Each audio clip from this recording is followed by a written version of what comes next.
বন্ধুরা, happy new year. নতুন বছরের শুভেচ্ছা জানাচ্ছি সবাইকে।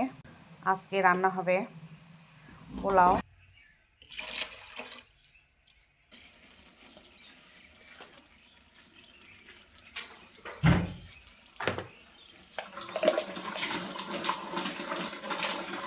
গরম মশলার গুঁড়া আর একটু শেষ আদা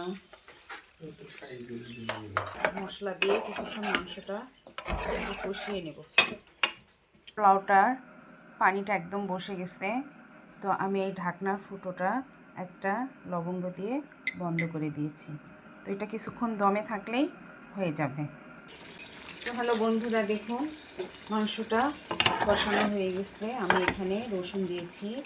এখন হচ্ছে এই যে দেশি আলু, এরকম দেশি এই আলুগুলো দিয়ে দেব, দিয়ে একটু ঝোল ঝোল করে নামিয়ে নেব। এরকম দেশি আলু দিয়ে দেশি মুরগি রান্না খেতে কিন্তু ভীষণ ভালো লাগে। তো আলুগুলো ভালো বন্ধুরা, এই যে আমি ঝোলের পানি দিয়ে দিয়েছি। তো এখন এই 5-7 মিনিট বলক উঠে গেলেই মাংসটা হয়ে যাবে।